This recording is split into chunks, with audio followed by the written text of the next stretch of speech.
सर्वस्वरूपे सर्वेशे सर्वशक्ति समन्वते भयभ्यस्त्राहि no देवी दुर्गे देवी नमोस्तुते। ओम ऐं ह्रीं क्लीं चामुण्डायै विच्चे। ओम ऐं ह्रीं क्लीं चामुण्डायै विच्चे। आप सभी को नवरात्रों के इस पावन पर्व की बहुत बहुत शुभकामनाएं। आप सबसे मैं ये कहूँगा कि इन दिनों आप दुर्गा सप्तशती का पाठ यदि कर सकें तो बहुत अच्छी बात है, और सभी जो 13 अध्याय हैं उनका पाठ करना चाहिए। इसकी अपनी एक परंपरा है, अखंड दीप भी अपने घर में जलाना चाहिए, और कलश स्थापन तो विधि पूर्वक किया ही जाता है।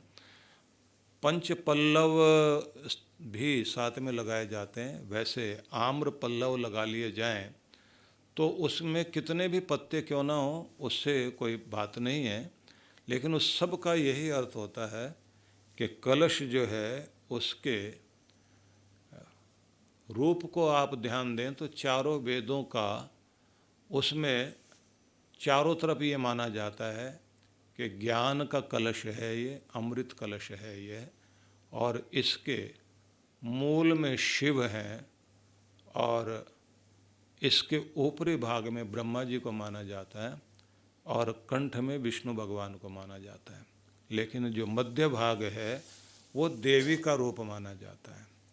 और कलश में जो आप ऊपर श्रीफल रखते हैं, साथ साथ में वस्त्र रखते हैं, मौली भी बंधन किया जाता है, तिलक आदि उसको अर्पण करते हैं, तो यह वह अमृत कलश है जो आपके लिए सुख समृद्धि देने के लिए है। और इसमें सप्त मृत्तिका 7 तरह की मिट्टी को डालने का भी नियम है, जिसका मतलब ये माना जाता है कि ये जो 7 तरह की मिट्टी है उसमें जितने भी धरती के अंदर अलग अलग रूपों में मिट्टी है, जिसमें सूर्य की किरणों के द्वारा अलग अलग रंग बन गए हैं। जैसे आप मॉरिशस में जाते हैं तो वहाँ लोग जो है वो छोटे से एक शीशी में अलग अलग तरह के 7 मिट्टी देते हैं जो 7 रंगों की होती है, और वहाँ पर वो स्पष्ट दिखाई देती है। तो उसको भी इसमें और पंचरत्न डालने का भी विधान है, और दक्षिणा डाली जाती है। तो इसे माना जाता है कि यह आपकी समृद्धि का कलश है। अखंड दीप साथ में जलाया जाता है, जिसका मतलब होता है कि आपका संकल्प, आपका व्रत जो है वो अखंड रहना चाहिए। निष्ठा अखंड और नियम अखंड यदि आपका है तो आराधना में आप अधिक सफल होते हैं।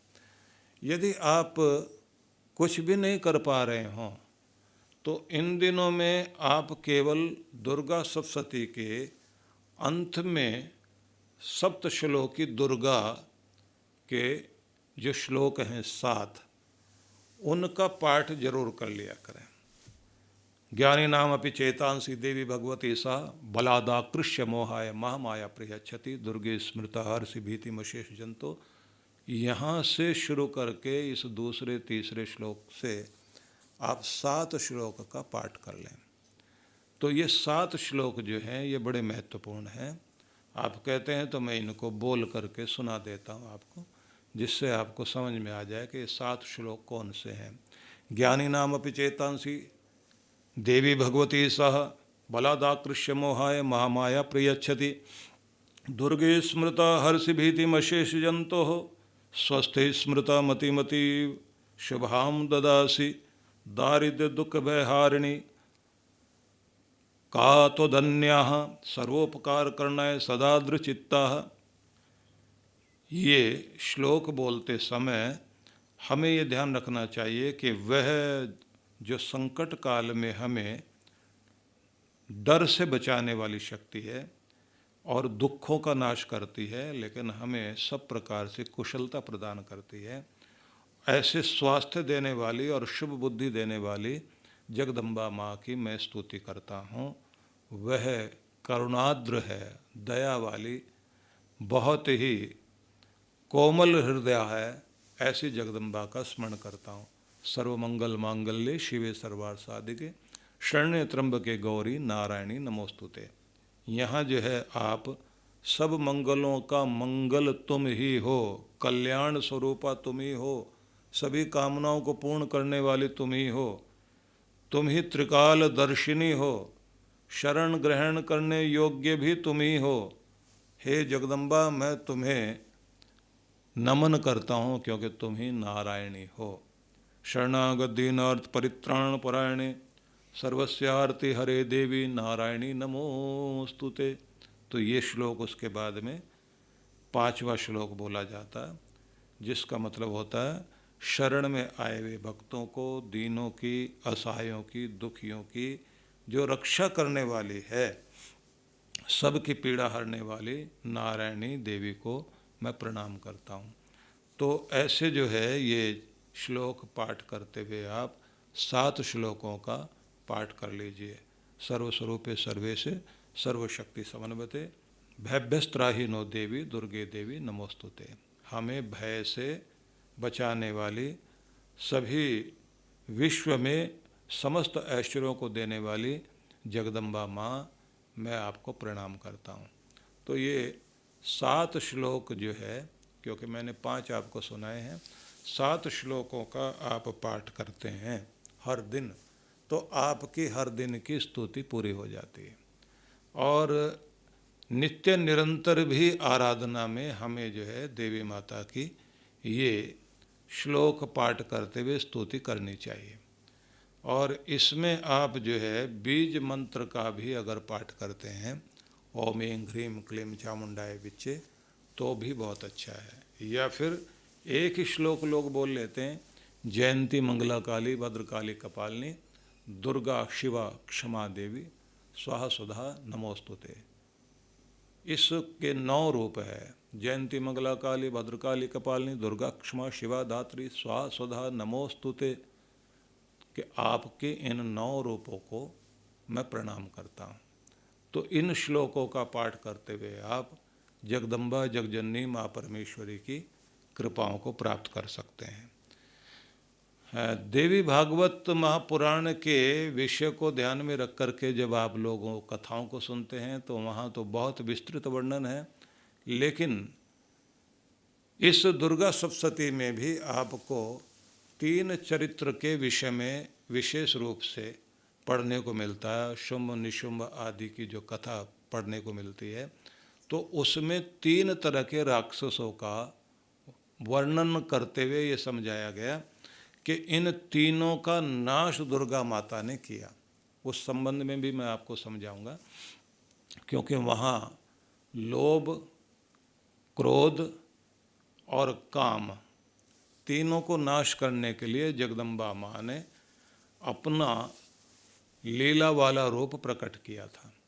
तो इन सब को हम ऐसे समझ सकते हैं कि अपनी शक्ति के माध्यम से हमें कुछ चीज़ों पर नियंत्रण करना चाहिए। मतलब हम चीज़ों को प्राप्त करने की भावना तो रखें, पर वो हमारा लोभ न बन जाए। हम अपने संसार में अपने रिश्ते और अपनी चीज़ें चलाने के लिए जो हमें भगवान ने प्रेम और उसके रूप में काम शक्ति दी है, उसका उपयोग जरूर करें, लेकिन वह राक्षस वाला रूप न बने। इसी तरह से हमारा रोष जो है वह बुराइयों को दूर करने के काम आए और कुछ भी दुख को दूर हटाने के काम आए, ये तो उपयोग होना चाहिए। लेकिन हमारा क्रोध राक्षस वाला रूप न धारण कर ले कि हमें राक्षस बना ले। तो यहाँ जो है आप देखेंगे अगली जो कथा सुनाई जाएगी उसमें आपको पता लगेगा कि ये जो हमारे अंदर वृत्तियाँ हैं ये राक्षस कैसे बन जाती हैं, और वो जब राक्षस बन जाती हैं तो फिर व्यक्ति को कितना भयंकर रूप देती हैं। तो आप देखेंगे कि जो ऐसे राक्षस हैं उन्हें नष्ट करने के लिए फिर जगदम्बा को, शक्ति माता को अवतार लेना पड़ता है। तो उसका मतलब ही क्या होता है कि जब कोई बहुत दुखदायी चीज़ दुनिया में प्रकट हो जाती है, उसे नष्ट करने के लिए कोई न कोई ऐसी शक्ति का उदय होता है कि फिर उसे हटाने के लिए बहुत बड़े अभियान चलाने पड़ते हैं। जिसको ऐसा कहा जाता है कि गलत आदतों को धीरे धीरे आप पालते हैं, लेकिन जब वो आदतें आपके जीवन को खराब करती हैं, किसी को नशे की आदत पड़ गई और भयंकर आदत पड़ गई, यहाँ तक आदत पड़ गई कि उसके कारण उसकी ज़िंदगी भी तबाह और उनके परिवार की ज़िंदगी भी तबाह हो गई, तब क्या करते हैं कि उस व्यक्ति को ले जाकर हॉस्पिटल में एडमिट कराते हैं और 30-40 दिन तक लगातार ट्रीटमेंट होता है, तब जाकर वो आदत छूटती है। जैसे आप देखते हैं कोई भी एक विष का पौधा, विषैला पौधा आपने उगा दिया, तो पहले तो आप उसको उखाड़ सकते थे थोड़ी सी ताकत लगाकर, बाद में बड़ा हो गया तो कुल्हाड़ी से काटिए फिर भी जड़े रह जाएंगे। तो किसी भी एक चीज़ को राक्षस मत बनने दीजिए, नहीं तो फिर उसके लिए कोई विशेष शक्ति लगाकर उसका नाश करना पड़ेगा। तो यहाँ ये समझाया गया है कि जगदम्बा का रूप जो है प्रकट हो, भयंकर रूप धारण करके आए और फिर वो हमारे राक्षसी स्वभाव को नष्ट करे तो बहुत बड़ी हानि होती है। उससे पहले अच्छा हो कि हम इस शक्ति को जगाकर हर दिन अपने अंदर गलत आदतों को पनपने देने से बचाव करते रहना चाहिए। तो आत्मचिंतन हर दिन अवश्य करें और सप्तश्लोकी दुर्गा के जो ये महत्वपूर्ण श्लोक हैं इनके अर्थ भी ध्यान में रख करके पाठ आप कीजिए, तो आपको ये समझ में आएगा कि जो हम पाठ कर रहे हैं वो क्या है और उसका क्या महत्व है। तो आप सब के लिए बहुत बहुत शुभकामनाएं।